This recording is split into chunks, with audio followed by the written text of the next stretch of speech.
Kerajaan Sambas, pusat perdagangan dan kebudayaan Kalimantan Barat. Kerajaan Sambas, yang berdiri pada abad ke-13 di Kalimantan Barat, menjadi salah satu pusat perdagangan dan kebudayaan yang penting di Nusantara. Letaknya yang strategis, dekat dengan muara Sungai Sambas, menjadikannya sebagai pelabuhan dagang yang ramai dikunjungi oleh pedagang dari berbagai negeri, seperti Cina, Arab, dan India. Sebagai pusat perdagangan, Kerajaan Sambas tidak hanya makmur dari segi ekonomi, tetapi juga kaya akan budaya yang merupakan perpaduan dari berbagai pengaruh luar. Awal mula Kerajaan Sambas. Pada awalnya, Sambas merupakan kerajaan kecil yang berbasis pada pertanian dan perikanan. Namun, dengan semakin banyaknya pedagang yang singgah di pelabuhan mereka, para raja Sambas melihat peluang untuk memperbesar kerajaan melalui perdagangan. Di bawah kepemimpinan Sultan Muhammad Syafyuddin I, Sambas mulai berkembang pesat sebagai pusat dagang yang terbuka bagi para saudagar dari berbagai negara. Sultan juga mengundang para pedagang dari luar untuk tinggal dan berdagang di Sambas, yang membuat kota ini semakin ramai dan beragam budayanya. Di Istana Sambas, Sultan Muhammad Syafyuddin I berbincang dengan penasehatnya, Tuan Ali, tentang rencana pengembangan kerajaan. Sultan Syafyuddin I. Tuan Ali, kita harus membuka pelabuhan Sambas untuk para pedagang dari berbagai negeri. Aku yakin ini akan membuat negeri kita semakin makmur. Tuan Ali. Ide yang bagus, Baginda. Dengan semakin banyak pedagang datang, kita juga bisa mendapatkan berbagai barang dari luar negeri yang belum kita miliki di sini. Sultan Syafyuddin I. Tidak hanya barang, Tuan Ali. Mereka juga akan membawa pengetahuan dan budaya yang bisa memperkaya kehidupan rakyat kita. Kerajaan Sambas sebagai pusat perdagangan. Kerajaan Sambas segera dikenal sebagai pelabuhan internasional. Pedagang dari Tiongkok membawa sutra, keramik, dan obat-obatan. Dari Arab, datanglah pedagang yang membawa rempah-rempah dan wewangian, sementara pedagang India membawa kain dan perhiasan yang menarik perhatian penduduk Sambas. Para saudagar ini menjadikan Sambas sebagai titik persinggahan penting sebelum melanjutkan perjalanan mereka ke Pulau Jawa atau Sumatera. Di pelabuhan Sambas yang ramai, Pak Rahmat, seorang pedagang lokal, tengah berbincang dengan seorang pedagang Tiongkok, Tuan Sang. Pak Rahmat, Tuan Sang, sudah berapa lama Anda singgah di Sambas? Tuan Sang, sudah 3 bulan, Pak Rahmat. Sambas adalah tempat yang bagus untuk berdagang.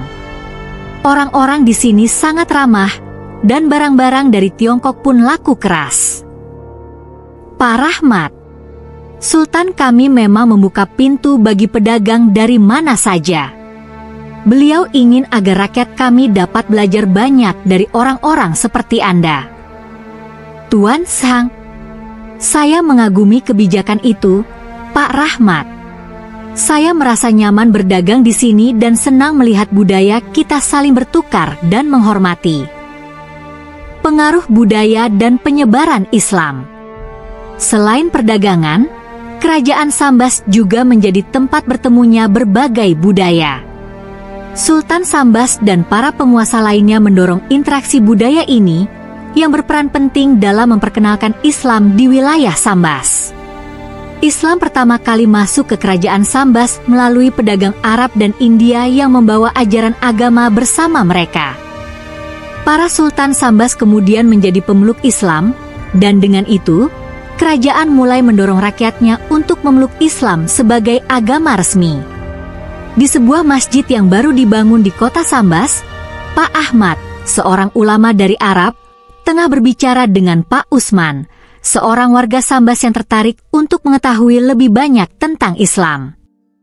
Pak Usman, Pak Ahmad, ajaran Islam yang Anda sampaikan sangat menarik. Saya ingin tahu lebih banyak, terutama tentang pentingnya saling menghormati. Pak Ahmad, Islam mengajarkan kita untuk menghormati satu sama lain, Pak Usman. Agama ini membawa pesan damai, dan kami senang bisa menyebarkannya di sini melalui ajakan yang baik. Pak Usman, saya merasa bahwa ajaran Islam sangat sejalan dengan nilai-nilai yang diajarkan oleh leluhur kami.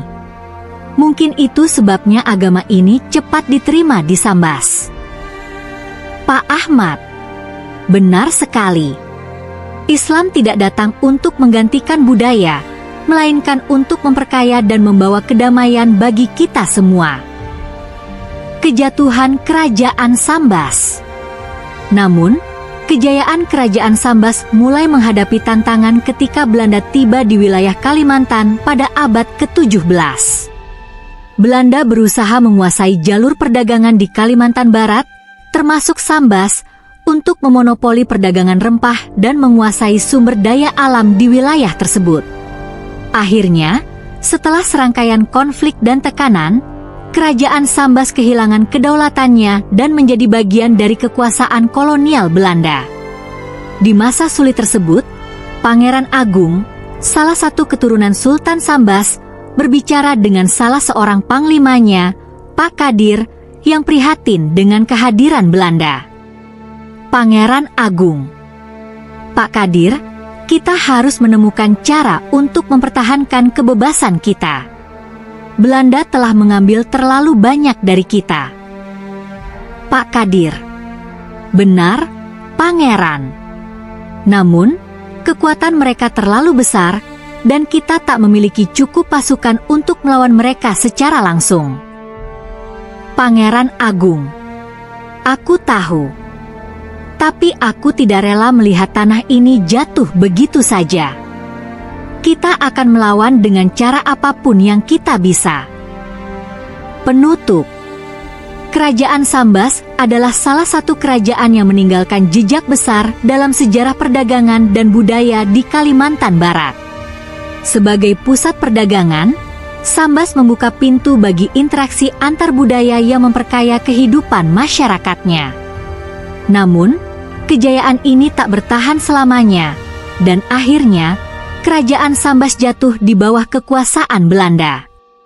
Meski demikian, nilai-nilai dan warisan budaya Sambas tetap hidup hingga kini dalam tradisi masyarakat Kalimantan Barat.